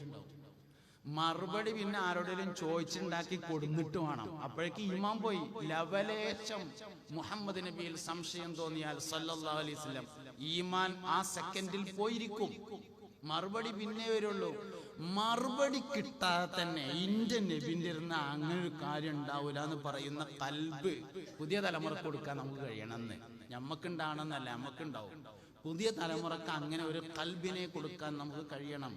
അവിടെയുള്ള സിദ്ദീഖുൽ അക്ബർ റളിയല്ലാഹു അൻഹു വിജയിച്ചത് മിഅ്റാജിന്റെ രാത്രി പോയി വന്നിട്ട് നബി സല്ലല്ലാഹു അലൈഹി വസല്ലം കഅബമക്ക് തല വെച്ചിട്ട് ഇങ്ങനെ ഇരിക്കുകയാണ്. അപ്പൊ ഈ ഇരുത്ത അബൂജഹൽ കണ്ടു ലഅനത്തുല്ലാഹി അലൈഹി. അബൂജഹൽ ചെന്നിട്ട് ചോദിച്ചു, മുഹമ്മദെ പുതിയ വല്ല വിവരം ഉണ്ടോ എന്ന് ചോദിച്ചു. ഉണ്ട് പറഞ്ഞു. എന്താന്ന് ചോദിച്ചു, ഇന്നലെ രാത്രി ഞാൻ ഉറങ്ങണോടത്തുനിന്ന് മസ്ജിദുൽ ഹറാമിലേക്ക്, അവിടുന്ന് ബൈത്തുൽ മുഖദ്ദസിലേക്ക്, അവിടുന്ന് ആകാശങ്ങൾ കയറി അള്ളാഹുവിനെ കണ്ട് വർത്താനൊക്കെ പറഞ്ഞ് പോരുന്ന വഴിക്ക് മൂസാ നബിനെ കണ്ട് അങ്ങോട്ട് തന്നെ പോയി. നേരം വെളുത്തപ്പോത്തിന് ഞാൻ മക്കത്തന്നെ എത്തി എന്ന് പറഞ്ഞപ്പോൾ അബൂജഹൽ ഒരു ചിരിയാണ് ചിരിച്ചു. ആ ചിരിയുടെ അർത്ഥം നമുക്കറിയാലോ, ഒരുമാതിരി ചിരി, ആക്കണ ചിരി ആണ് ചിരിച്ചു. എന്നിട്ട് ഓൻ്റെ ആൾക്കാരെ കൊണ്ട് വിളിച്ചു, എല്ലാവരും മണ്ടിയരിടാം, സംഗതി ഒരു പ്രത്യേക വിടൽസ് നിന്ന് ഇറങ്ങിയിട്ടുണ്ട്, എല്ലാവരും വെയ്യെന്ന് പറഞ്ഞാണ്ട് അങ്ങനെ എല്ലാവരും വിളിച്ചെടുത്തിട്ട് പറഞ്ഞു, ഇന്നലെ രാത്രി ഉറങ്ങുന്നിടത്തുനിന്ന് മുഹമ്മദ് നമ്മളൊരു 10-40 ദിവസമൊക്കെ കുതിരപ്പുറത്ത് സഞ്ചരിച്ചാൽ മാത്രം എത്തുന്ന ബൈത്തുൽ മുഖദ്ദസിലാണ് പോയിട്ട് അവിടുന്ന് 7 ആകാശങ്ങൾ കയറി ഓൻ്റെ അള്ളാനൊക്കെ കണ്ട് നേരിട്ട് വർത്താനൊക്കെ പറഞ്ഞ് പോരുന്നവയ്ക്ക് മൂസാ നബിനെ കണ്ട് അങ്ങോട്ട് പോയി ഇങ്ങോട്ട് പോയി അങ്ങോട്ട് പോയി ഇങ്ങോട്ട് പോയി അങ്ങനെ കൂടി നേരം വെളുത്തപ്പോതിന് കിടക്കപ്പായിലെത്തിയെന്ന പറഞ്ഞെന്ന് പറഞ്ഞുകൊണ്ട് ആ ചിരി രണ്ടാമവും ചിരിച്ചപ്പോ അബൂബക്കർ സിദ്ദീഖ് റളിയല്ലാഹു അൻഹു ദൂരെ അങ്ങനെ ഒഴിഞ്ഞിരിക്കുന്നുണ്ട്. മൂപ്പര് അടുത്ത് നിന്നിട്ട് ചോദിച്ചു, എന്താ പ്രശ്നം എന്ന് ചോദിച്ചു. അലി ചോദിച്ചു, ഒന്നും അറിഞ്ഞില്ല ചോദിച്ചു. ഇല്ല, ഞാൻ ഒന്നും അറിഞ്ഞിട്ടില്ല പറഞ്ഞു. ഇന്നത്തെ അല്ലേ കേൾക്കണ്ട് കാരണം എന്തേന്ന് ചോദിച്ചു. അലി വിവരങ്ങൾ പറഞ്ഞു, ഇന്നലെ രാത്രി ഇങ്ങനെയൊക്കെ സംഭവിച്ചു എന്ന് പറഞ്ഞപ്പോൾ ഒറ്റ ചോദ്യമാണ്, ഇതിന്റെ നബി പറഞ്ഞ തന്നെയാണോ സല്ലല്ലാഹു അലൈഹി വസല്ലം? പറഞ്ഞ തന്നെയാണ്. ഉറപ്പായിട്ടും പറഞ്ഞ തന്നെയാണോ? ഉറപ്പായിട്ടും പറഞ്ഞതാണ്. എന്നാൽ അബൂബക്കർ അത് വിശ്വസിച്ചിരിക്കുന്നു എന്ന് പറഞ്ഞു. ഇങ്ങനെ നിബിധങ്ങളാണ് സെറ്റ് ചെയ്ത് കൊടുക്കാൻ നമുക്ക് കഴിഞ്ഞാലേ ആൾക്കാർ സുന്നികളെ ആവുള്ളൂ. ഇത് സെറ്റ് ചെയ്ത് കൊടുക്കാൻ നമുക്ക് കഴിയണം. പുതിയ തലമുറ നമ്മളെയാണ് പ്രതീക്ഷിക്കുന്നത്. പുതിയ തലമുറക്ക് മുസ്തഫായ നബി സല്ലല്ലാഹു അലൈഹി വസല്ലം തങ്ങളെ ഈ തരത്തിൽ സെറ്റ് ചെയ്ത് കൊടുക്കാൻ കഴിഞ്ഞാൽ അവരുടെ ഈമാനിനെ അളക്കാൻ പറ്റൂല. ഇത് ചെയ്തിട്ടില്ലെങ്കിൽ പറ്റും. ഇതെങ്ങനെ കഴിയാം? ഒരു 5-6 ചോദ്യങ്ങൾക്ക് ഉത്തരം കിട്ടിയാൽ 6ാമത്തെ ചോദ്യം തരുമ്പോൾ തന്നെ ഓൻ്റെ കൽബ് പറയും, ഉത്തരം ഉണ്ടാവും, എനിക്കറിയായിട്ടേക്കാരം. അതിന് പകരം ചോദ്യം വരുമ്പോൾ നമ്മൾ മറുപടി പറയാതിരിക്കുകയും വിമർശിക്കുകയും ചെയ്യുന്ന രീതി തുടരുന്നു. നമ്മളൊക്കെ ഏതെങ്കിലും മാലിൽ ജോലി ചെയ്യാണ് എന്ന് വിചാരിക്കുക. അപ്പോൾ മാലിൽ നമ്മളൊരു ദൂരസ്കാരം അസർസ്കാരം കഴിഞ്ഞിട്ട് ഒരാൾ റൂമിൽ വന്നാണ്ട് എന്തെങ്കിലും ഒരു ഇഷ്കാല് ചോദിച്ചാലും തുടങ്ങണ്ടിട്ടോ സംഗതി പോയി എന്നാ തോന്നണേന്ന് നമുക്ക് തോന്നുന്നത്. അങ്ങനെയല്ല, കൃത്യമായ മറുപടി പറഞ്ഞു കൊടുത്താൽ ഒരു 5 ചോദ്യത്തിന് ഉത്തരം കൃത്യമായിട്ട് കിട്ടിയാൽ 6ാമത്തെ ചോദ്യം വരുമ്പോൾ അവരുടെ കൽബ് പറയുമ്പോൾ ഉത്തരമൊക്കെ ഉണ്ടാവും, എനിക്കറിയായിട്ടേക്കാരെന്ന്. ഈ 5 ഉത്തരം കിട്ടിയില്ലെങ്കിൽ ഉണ്ടാകാവുന്ന പ്രശ്നങ്ങളാണ് ഓരോന്നും. ഹദീസിൽ സംശയം ഉണ്ടായാൽ ആദ്യം ചെയ്യേണ്ടത് എന്താ? ഏതെങ്കിലും ഒരു ഹദീസിൽ സംശയം ഉണ്ടായാൽ ആദ്യം ചെയ്യേണ്ടത് ഈ ഹദീസ് എവിടെ ഉള്ളതെന്നാണ് ആദ്യം പരിശോധിക്കേണ്ടത്. എവിടെയാണ് ഈ ഹദീസ് ഉള്ളത്? അപ്പൊ ഞാൻ ഈ പറഞ്ഞ കാര്യം ഇത് എവിടെ ഉള്ളതെന്ന് ആദ്യം നോക്കണം. ഇത് സഹീഹ് മുസ്ലിമിൽ ഇമാം മുസ്ലിം റളിയല്ലാഹു അൻഹു ഉദ്ധരിച്ചൊരു ഹദീസാണ്. അങ്ങനെയാണെങ്കിൽ എന്താണ് ഇതിന്റെ യഥാർത്ഥ രൂപം? അതിന്റെ ശറഹുകൾ ഉൾപ്പെടെ, അതിന്റെ സബബ് ഉൾപ്പെടെ, അതിന്റെ സാഹചര്യം ഉൾപ്പെടെയുള്ള കാര്യങ്ങൾ പരിശോധിച്ചാൽ വളരെ കറക്റ്റായിരിക്കും. എന്താ സംഭവം എന്നറിയോ? ഈത്തപ്പഴത്തിൽ നിന്നെടുക്കുന്ന ഒരു പാനീയം അന്ന് കുടിക്കൽ പതിവുണ്ട്. അതിന്റെ രൂപം പറയണത് ഈത്തപ്പഴം ഇങ്ങനെ ഒരു റൂമിൽ അട്ടിടും, എന്നിട്ട് അതിലിങ്ങനെ ഇടക്ക് വെള്ളം കുടഞ്ഞു കൊടുക്കും. അപ്പൊ നല്ല മധുരമുള്ള ഒരു പാനീയം അതിന്റെ താഴെ കൂടെ ഇങ്ങനെ ഊറിയിട്ട് അതൊരു പാത്രത്തിലേക്ക് ശേഖരിക്കും. ഇന്ന് അതിന് നമുക്ക് അസീർ എന്ന് പറയാം, ജ്യൂസ് എന്ന് പറയാം. അന്ന് ജ്യൂസ് എന്ന സിസ്റ്റം ഇല്ലാത്തതുകൊണ്ട് അത് പറയാൻ പറ്റില്ല. മനസ്സിലാകാൻ വേണ്ടി പറയണതിന് കുഴപ്പമില്ല. പക്ഷെ അതിന് ഹദീസിൽ ഉപയോഗിച്ച വാക്ക് അസീറാണ്. ഈ വാക്കാണ് ഈ പ്രശ്നം ഉണ്ടാക്കിയത്. അതായത് അതിന് ഉപയോഗിച്ച ഒറിജിനൽ വാക്ക് ഞാൻ മനഃപൂർവ്വം പരാമർശിക്കാതിരിക്കുന്നു. ആ വാക്ക് ഇന്ന് ഗൂഗിളിൽ അടിച്ചാലേ അതേ പേരിൽ ഒരു ഇന്റർനാഷണൽ കമ്പനി ഒരു മദ്യം പുറത്തിറക്കിയിട്ടുണ്ട് എന്നതാണ് കാരണം. അപ്പൊ അത് ഗൂഗിളിൽ അടിച്ചാൽ ഒരു കള്ളിന്റെ പരസ്യമാണ് വരിക. അതിന് തെറ്റിദ്ധരിച്ചതാണ് സംഗതി. അങ്ങനത്തെ ഒരു സാധനം, ഒരു അസീർ, ഒരു സാധനം അന്ന് കുടിക്കൽ പതിവുണ്ട്. ആ സാധനം ഒരാൾ നബി തങ്ങൾക്ക് കൊണ്ടുവന്നു കൊടുത്തു. ഈത്തപ്പഴത്തിൽ നിന്ന് ശേഖരിച്ച ഒരു പാനീയം. അതേ സാധനം കള്ളാക്കി മാറ്റിയും ഉപയോഗിക്കൽ പതിവുണ്ട്. ഇതിനെ കള്ളാക്കി എങ്ങനെ വെച്ചാൽ വെയിലത്ത് വെച്ച് ചൂടാവുമ്പോൾ അതിൽ നെരിയും പതിയൊക്കെ വന്നിട്ട് പുളിക്കും. അങ്ങനെ പുളിച്ച് കേട് വന്നത് കള്ളായി മാറും. ഈ സാധനം കിട്ടിയപ്പോൾ മുത്തുനബി സല്ലല്ലാഹു അലൈഹി വസല്ലം അയാളോട് ചോദിച്ചു, സഹോദര, ഇത് വെയിൽ കൊണ്ടിട്ടില്ലല്ലോ എന്നാണ് ചോദിച്ചത്. അപ്പോൾ അദ്ദേഹം പറഞ്ഞു, ഇല്ല നബിയെ, ഞാൻ അത് ഇല കൊണ്ട് മറച്ചു പിടിച്ചായിരുന്നു കൊണ്ടുവന്നത് എന്ന് പറഞ്ഞപ്പോ കള്ളായി മാറിയിട്ടില്ലെന്ന് ഉറപ്പുവരുത്തിയിട്ട് കുടിച്ചു എന്നുള്ള സംഭവത്തെ നേരെ വഴിതെറ്റിച്ചതാണ്. ഏത് ഹദീസിൽ സംശയം തോന്നിയാലും അതേ ഹദീസ് തന്നെ ആയിക്കെന്ന് പഠിക്കണം. അതിന്റെ സബബ് ഉൾപ്പെടെയുള്ള, അതിന്റെ സനദ് ഉൾപ്പെടെയുള്ള കാര്യങ്ങൾ ആദിക്കെന്ന് പഠിക്കുകയാണ് വേണ്ടത്. അപ്പോൾ ആ സംശയം തീർന്നു പോകും. ഇങ്ങനെ ഒരുപാട് സാധനങ്ങൾ വരുന്ന സംശയമൊക്കെ നബി തങ്ങളെ കുറിച്ചായിരിക്കും സല്ലല്ലാഹു അലൈഹി വസല്ലം. ഒരു ഉദാഹരണം കൂടി വേണമെങ്കിൽ പറയാൻ പറ്റും.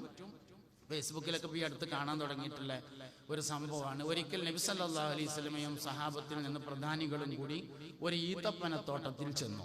അപ്പോൾ നല്ല സുന്ദരിയായ ഒരു പെൺകുട്ടി അവിടെ നിൽക്കുന്നുണ്ടായിരുന്നു. ഈ പെൺകുട്ടി നബിനെ കണ്ടപ്പോൾ പറഞ്ഞു, ഒരാട്ടിടയന്റെ കൂടെ ശയ്യയിൽ പങ്കിടാൻ, ഒരാട്ടിടയന്റെ കൂടെ കിടന്നുറങ്ങാൻ എനിക്ക് താല്പര്യമില്ലെന്ന് പറഞ്ഞു. അപ്പോൾ നബി തങ്ങൾ കൂടെയുണ്ടായിരുന്ന അനുചരന്മാരോട് അവൾക്ക് ഒരു കൂട്ട് വസ്ത്രം വാങ്ങിക്കൊടുത്ത് വേഗത്തിൽ തിരിച്ചയക്കണമെന്ന് നിർദ്ദേശിക്കുകയും അങ്ങനെ ഒരു കൂട്ട് ഡ്രസ്സ് വാങ്ങിക്കൊടുത്തുകൊണ്ട് വേഗം തിരിച്ചയക്കുകയും ചെയ്തു എന്നാണ് ഒരു വിമർശനം. ഇതേമാതിരി നേരത്തെ പറഞ്ഞ അതേമാതിരിയാണ്. ഇത് കേൾക്കുമ്പോൾ നമ്മൾക്ക് എങ്ങാനും പഠിച്ചോനെ അന്നത്തെ കാലത്ത് അങ്ങനെയിട്ട് ഉണ്ടായോന്നാവോന്ന് തോന്നിയ സംഗതി പ്രശ്നമായി. അതിന് പകരം നമ്മൾ എന്ത് ചെയ്യണം? ഇങ്ങനൊരു സംഭവം അവിടെയാണ് പറഞ്ഞിട്ടുള്ളത്. ഈ സംഭവം മുഹമ്മദ് ബിൻ ഇസ്മായിൽ ബുഖാരി റളിയല്ലാഹു അൻഹു തന്റെ സഹീഹിൽ പറഞ്ഞിട്ടുള്ളൊരു സംഭവമാണ്. അതെന്താ സംഗതി വെച്ചാൽ, നബി സല്ലല്ലാഹു അലൈഹി വസല്ലം മദീനയിൽ വന്നു. മദീനയിൽ വന്ന സമയത്ത് മദീനക്കാരനായ ഒരു അൻസാരി തൻ്റെ മകളെ നബി തങ്ങൾക്ക് കെട്ടിച്ചു കൊടുക്കണമെന്ന് തീരുമാനിച്ചു. അങ്ങനെ മോളെടുത്ത് ചെന്നപ്പോൾ മോള് സമ്മതിക്കണമല്ലോ. അതിനെന്ത് പറഞ്ഞു? മദീനയിൽ പുതിയൊരു രാജാവ് വന്നിട്ടുണ്ട്, രാജാവിനൊരു കല്യാണാലോചന നടക്കുന്നുണ്ട്, അന്നെ ഞാൻ രാജാവിനെ കൊണ്ട് കെട്ടിക്കട്ടെ എന്ന് ചോദിച്ചു. അപ്പൊ മോള് പറഞ്ഞു, ആയിക്കോട്ടെ, രാജാവിനെ കൊണ്ടല്ലേ എന്ന്. അങ്ങനെ പോയിട്ട് മൂപ്പര് നബിനോട് പറഞ്ഞു, എൻ്റെ മോളങ്ങക്ക് ഞാൻ കെട്ടിച്ചെന്ന് പറഞ്ഞു. നബി സല്ലല്ലാഹു അലൈഹി വസല്ലം ഞാൻ സ്വീകരിച്ചു എന്നും പറഞ്ഞു.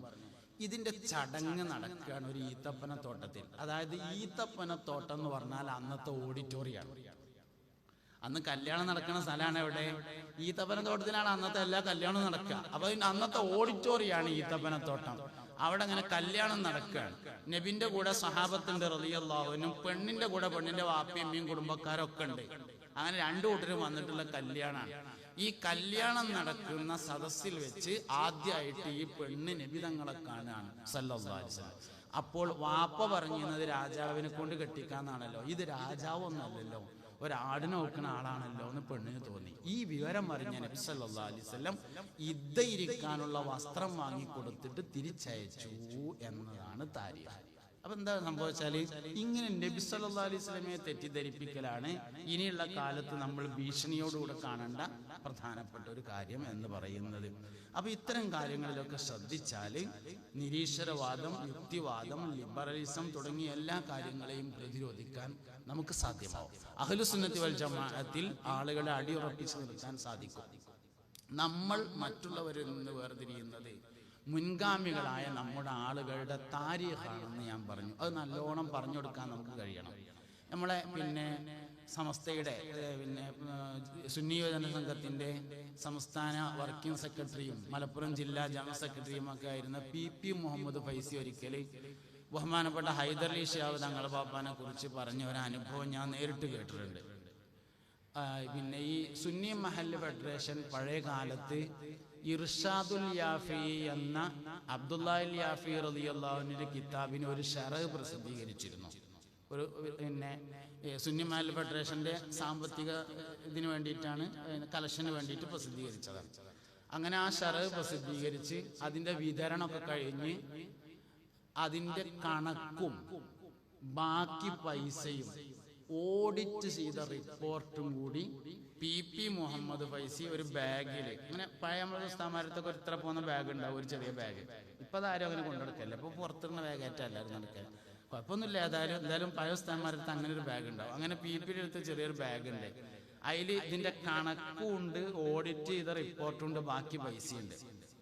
അപ്പോൾ അതായിട്ട് ഇങ്ങനെ ഒരു ദിവസം ഒരു പരിപാടിക്ക് പോയിട്ട് കോട്ടക്കൽ താഴെ ബസ് സ്റ്റാൻഡ് കഴിഞ്ഞിട്ട് കോട്ടക്കൽ താഴെ ഇന്ത്യൻ റോഡിലേക്ക് പോകണ അവിടെ ഒരു സാഹിബിന്റെ പള്ളി എന്നൊരു പള്ളിയുണ്ട്. അപ്പോൾ പി മുഹമ്മദ് ഫൈസി രാത്രി അവിടെ ഒരു പരിപാടി കഴിഞ്ഞിട്ട് വരുമ്പോൾ സാഹിബിന്റെ പള്ളിയൊക്കെ കയറി കടന്നു. അതിങ്ങനെ അതിന് പോകണ സ്ഥാപനമൊക്കെ പഴയ കാലത്ത് കിടക്കുന്ന ഒരു പള്ളിയാണ് സാഹിബിന്റെ പള്ളി. സാഹിബിന്റെ പള്ളിയൊക്കെ കയറി കടന്നപ്പോൾ ഈ ബാഗ് പൈസയും കണക്കൊക്കെ ഉള്ളതാണ്. അപ്പോൾ ഇങ്ങനെ തലക്ക് വെച്ചങ്ങാണ്ട് ഇവർ കടന്നുറങ്ങി. രാവിലെ നീച്ചു നോക്കുമ്പോൾ ബാഗില്ല. ആകെ ബേജാറായി. കാരണം എന്താ വെച്ചാൽ പൈസയും കണക്കുണ്ട് എന്നുള്ളതല്ല, ഓഡിറ്റ് റിപ്പോർട്ടും അതിലാണ് എന്നാണ്. അതായത് പൈസ ഇല്ലെങ്കിൽ ഉണ്ടാക്കിയുണ്ടാവും, കണക്കും വേണമെങ്കിൽ ഉണ്ടാക്കാം. ഓഡിറ്റ് റിപ്പോർട്ട് പോയി എന്ന് പറഞ്ഞാൽ എത്രയേ മുക്കിയത് എന്നൊരു അന്തമില്ല എന്നല്ല അതിൻ്റെ അർത്ഥം. അത് പ്രശ്നമല്ലോ. അതിലാകെ ബേജാറായിട്ട് എന്ത് ചെയ്തു വെച്ചാൽ ഹൈദർലി ഷിഹാബ് തങ്ങൾ പാപ്പാൻ്റെ അടുത്തേക്ക് രാവിലെ ചെന്നു. പി നേരിട്ട് പറഞ്ഞ് ഞാൻ കേട്ടിട്ടുണ്ട്. പി ഉസ്താദ് മരണപ്പെട്ടു പോയി, അള്ളാഹു അവരുടെ ദർജ ഉയർത്തി കൊടുക്കട്ടെ. സമസ്തയുടെ വലിയൊരു ഖാദിമായിരുന്നു. അപ്പോൾ പിന്നെ ഹൈദർലി ഷിഹാബ് തങ്ങൾ സുബഹി നിസ്കാരം കഴിഞ്ഞിട്ട് ഇങ്ങനെ പുറത്തേക്ക് ഇങ്ങനെ വരുമ്പോൾ വേഗം ചെന്നിട്ട് പറഞ്ഞു, തങ്ങളെ ഒരു അബദ്ധമുണ്ട്, വലിയൊരു സംഭവം. എന്തേ ചോദിച്ചു. അതിൽ പറഞ്ഞു, എൻ്റെ ഇർഷാദുൽ യാഫിയുടെ കണക്കും അതിൻ്റെ ഓഡിറ്റ് റിപ്പോർട്ടും പൈസയും മൂന്നും നഷ്ടപ്പെട്ട് ബാഗ് പോയിട്ടുണ്ട്. അതുകൊണ്ട് എനിക്ക് പൈസ കിട്ടിയില്ലെങ്കിലും കുഴപ്പമില്ല, അത് നമുക്ക് ഉണ്ടാക്കിയുണ്ടാവും, ആ കണക്കിന് കിട്ടിയാൽ മതിയായിരുന്നു എന്ന് പറഞ്ഞു. അത് സാറല്ലേ പി എന്ന് പറഞ്ഞിട്ട് അൽ ഫാത്തിഹ എന്ന് പറഞ്ഞുകൊണ്ട് ദ്വാരന്നുകാണ്ട് പൊയ്ക്കോളി കിട്ടിക്കോളും എന്ന് പറഞ്ഞു. അങ്ങനെ അവിടുന്ന് ഇങ്ങനെ മടങ്ങി വരുമ്പോൾ മലപ്പുറം വല്യങ്ങാടിയിലെത്തിയപ്പോൾ ഹസൻ ഷെരീഫ് ഒരിക്കൽ വരുന്നത് കണ്ടു.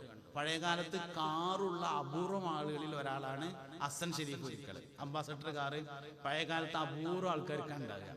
അങ്ങനെ ഹസൻ ഷെരീഫ് ഒരിക്കൽ കാറിൽ വരുന്നു. പീപ്പിനെ കണ്ടപ്പോൾ കാറ് നിർത്തിയിട്ട് പറഞ്ഞു, അല്ല പീപ്പി, നിങ്ങളെ കയ്യിലുണ്ടായിരുന്ന ആ ബാഗില്ലേ, ആ ബാഗ് ഉണ്ടല്ലോ കോട്ടക്കൽ മാർക്കറ്റിൽ നിന്ന് ഇറങ്ങിനോടുത്ത് അരിച്ചാലിൽ കിടക്കണമെന്ന് പറഞ്ഞു. വേഗം കോട്ടയ്ക്ക് പോയി അരിച്ചാലിൽ ചെന്ന് നോക്കുമ്പോൾ ബാഗും ഉണ്ട്, കണക്കും ഉണ്ട്, ഓഡിറ്റ് റിപ്പോർട്ടും ഉണ്ട്, പൈസ ഇല്ല. ഹൈദർലി ഷിഹാബ് തങ്ങളെ അടുത്ത് ചെന്നിട്ട് പറഞ്ഞു, തങ്ങളപ്പാ കണക്കും കിട്ടിയിട്ടുണ്ട്, ബാഗും കിട്ടിയിട്ടുണ്ട്, ഓഡിറ്റ് റിപ്പോർട്ടും ഉണ്ട്, പൈസ ഇല്ല എന്ന് പറഞ്ഞപ്പോൾ പറഞ്ഞു, ഇത്രേ അത് നിങ്ങളപ്പോൾ വേണ്ടെന്ന് പറഞ്ഞിട്ടല്ലേ. സുന്നിയാളല്ലാതെ ആർക്കാ ഇങ്ങനെ ഒരാളെ പറഞ്ഞു കൊടുക്കേണ്ടാകുക. നമ്മോടിപ്പോൾ ഒരാൾ വന്നിട്ട് ഒന്ന് ദ്വാരപ്പിക്കേണ്ടിയിരുന്നു, എവിടുക്കാ പോകുക എന്ന് ചോദിച്ചാൽ നമുക്ക് ഇഷ്ടം പോലെ ആൾക്കാരെ പറഞ്ഞു കൊടുക്കാനുണ്ടാവും. ഒരു ജമാഅത്തേറിൻ്റെ അടുത്തോ ഒരു വഹാബിയുടെ അടുത്തോ ചെന്നിട്ട് ഒന്ന് ദ്വാരപ്പിക്കേണ്ടിയിരുന്നു, അതിനിപ്പോൾ എടുക്കാന്ന് പോകുക എന്ന് ചോദിച്ചാൽ തലമ അങ്ങനെ മാന്തിയിട്ട് ജനം ദ്വാരന്നോട് എന്ന് പറയുന്നുള്ളതാണ്. നമുക്ക് ഇങ്ങനെ കുറേ ആൾക്കാരുടെ താരീഖ് പറയാനുണ്ട് എന്ന് തന്നെയാണ് നമ്മളെ പ്രത്യേകത. അതുകൊണ്ട് സമസ്തയുള്ള ജമിയത്തുൽ ഉലമ നമ്മുടെ ആദർശ പ്രസ്ഥാനമാണ്. സമസ്തയെ പറയാന്ന് പറഞ്ഞാൽ എന്താ? സമസ്തന്റെ ആൾക്കാരെ താരീഖ് പറയാൻ തന്നെയല്ലേ. സമസ്തനെ പറ്റി പറയാന്ന് പറഞ്ഞാൽ വരക്കൽ മുല്ലക്കോയ തങ്ങൾ പാപ്പാന്റെ താരീഖ് പറയാന്നാണ്. എന്താ വരക്കൽ മുല്ലക്കോയ തങ്ങൾ പാപ്പ? ഒരു മനുഷ്യന് നേടിയെടുക്കാൻ കഴിയുന്ന ആത്മീയ ഉന്നതികൾ, ഒന്ന് നുബുവത്താണ്, രണ്ടാമത്തേത് സിയാദത്താണ്, മൂന്നാമത്തേത് ഇൽമാണ്, നാലാമത്തേത് വിലായത്താണ്. അതിൽ നുബുവത്ത് എന്ന് പറയുന്നത് ഒരാൾക്ക് അധ്വാനിച്ചാൽ കിട്ടുന്നതല്ല, അള്ളാഹുവിന്റെ ഇസ്തിഫാ ആണ്. ബാക്കിയുള്ള സിയാദത്ത്, വിലായത്ത്, ഇൽമ് മൂന്നിനെയും ഒരുമിച്ച് കൂട്ടിയ ആളായിരുന്നു വരക്കൽ മുല്ലക്കോയ തങ്ങൾ പാപ്പ എന്ന് പറഞ്ഞ ആള്. ആലിമാണ്, സയ്യിദാണ്, വലിയാണ്. വരക്കൽ അലവി വരക്കൽ മുല്ലക്കോയ തങ്ങൾ എന്ന് പറയുന്നത് വലിയാണെന്ന് മാത്രമല്ല, ഒരു കാലത്തെ കുത്തുബാണ്. പാങ്ങിൽ അഹമ്മദ് കുട്ടി മുസ്ലിയാർ ഖാദിരിയ ത്വരീഖത്തിന്റെ അമൽ സ്വീകരിച്ചിട്ടുള്ളത് വരക്കൽ മുല്ലക്കോയ തങ്ങളടുത്ത് തന്നെയാണ്.